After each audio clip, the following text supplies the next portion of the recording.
Hey, it's Pearl here. And this morning I just felt like I wanted to talk a little bit about what it's like to live full time in a motorhome or an RV. I know a lot of people say they have this dream and they want to do this someday, but really, what's it really like? So, I have people that ask me that all the time, and I just thought it might be a good time to kind of share what my experience has been like. So, you may know that we have been traveling now for about 2.5 years. We're actually in our fourth RV right now. We've learned that there's a lot of things that we didn't know, and we didn't even know what we didn't know. So it's been a challenge. The first year that we were on the road, it was fun and exciting. The first few months, it was, traveling to some of the national parks that we had wanted to go to. We did the Utah parks. We did some parks in Colorado, and then we traveled on down to Texas. But it was really fun and exciting. But we had a lot of challenges with our first motorhome. And we had things happen like the jacks would not go up. Well, you can't move when your jacks won't go up. You can't go anywhere. And we happened to be in a really small town in Texas, and it was really super hot out. So we had trouble even finding an RV tech to come out and help us.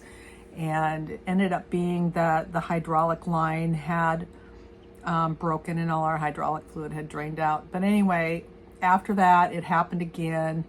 And things like that really set you back. And then a few months later, we were in New Mexico near we were getting gas at a gas station. My husband went to pull out. I had gone next door to get something to eat. And I come back and he's just standing outside the motorhome. And he had actually hit the barrier to the gas pump. And what that did was he just barely hit it, but it pulled the back wall away from the rest of the motorhome. And we couldn't move forward, couldn't move backward. We had to get a tow truck to actually tow us off of the post. And then we duct taped everything together and went on our way because we were headed to a summer work camping job at that point. So we got to the work camping job, and a few months in, my mom, who had stage 4 ovarian cancer, got really ill, and we ended up going to Minneapolis to be with her for the next several months, which took us off the road. And it was just, I was so glad we were able to do that and spend the time with her before she passed, but it's certainly not something that we had anticipated. And then, eventually we got back on the road at the end of that first year and into the second year. We got a little bit anxious about what we wanted to do. It's fun in the summertime. There's so much to do. You can go exploring and hiking and see the mountains and go to the lakes and ocean and whatnot. But in the wintertime, it gets to be a little bit challenging to find things to do. So we decided in the summers we would work, and in the winter we would just hang out.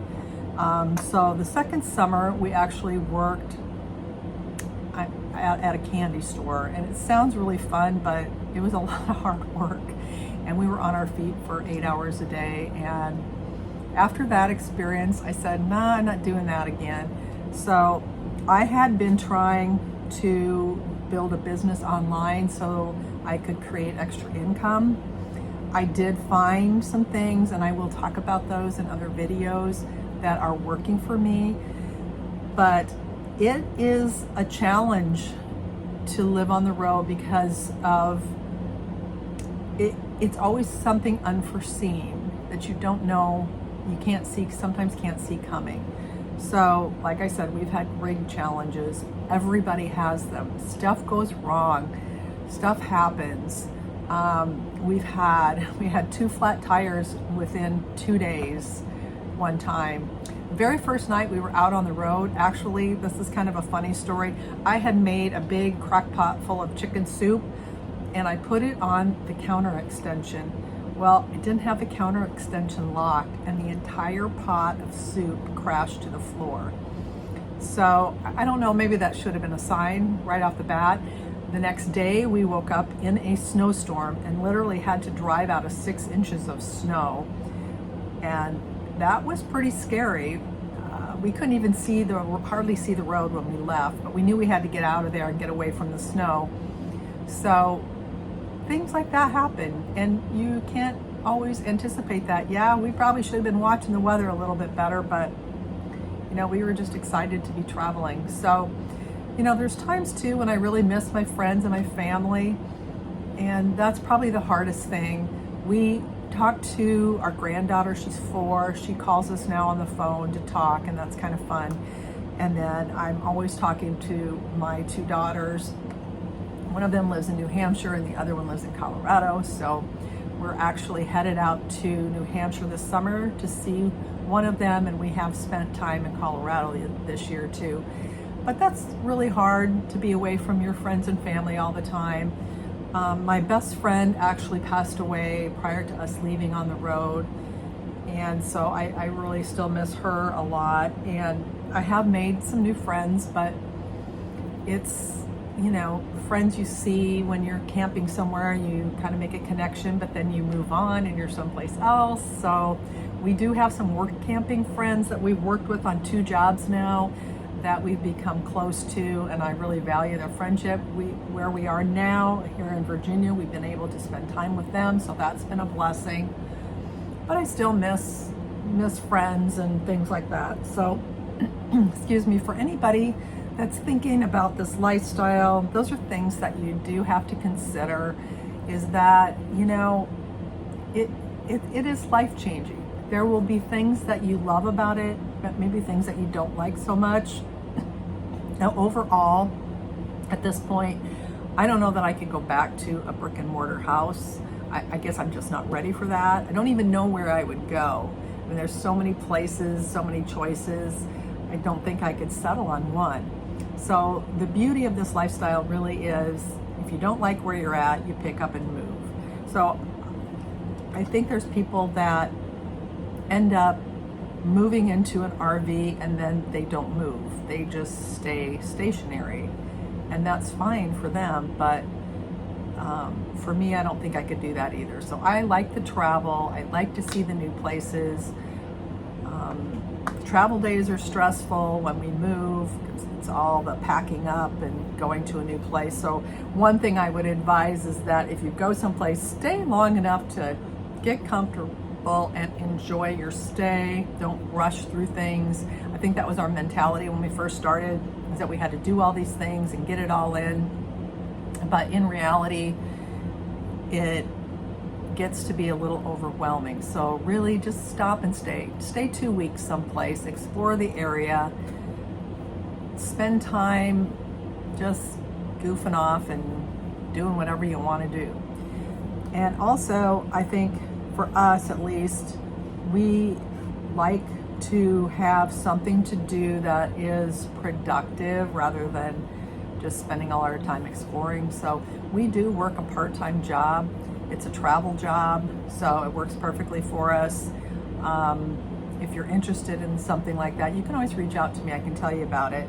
My husband does most of that. I do the paperwork end. He does the sales end. So he's out right now working on the sales part. But we work about, well, I would say 6 months out of the year, but actually we probably do more than that, because we find that we can balance our work time and our play time pretty well. And so we like to work to keep busy, but I am still working now on getting my online businesses up and running, those streams of income. And I think I have a whole video where I talk about that, so I'm not going to go into that. But anyway, that's kind of what it's like. Every day is different out here. It also is very weather dependent. So like days like today, it's beautiful out. I've been out walking with my dog already. But on days when it's raining all day, you can't go out. I mean, well, you can. I guess I'm just thinking I'm going to melt or something, but it kind of limits maybe what you can do. So if you have days in a row where it's raining, it gets kind of depressing. So there's a lot of things that you just need to realize that not every day is going to be fun and sunshine and rainbows. Some days are going to be just ordinary, and like you probably, when you spend a rainy day at home in your house. So that's my thoughts on what it's kind of been like, and maybe what you can anticipate, and hopefully that gives you a better idea, a more realistic idea of what it's like to live on the road. Thanks.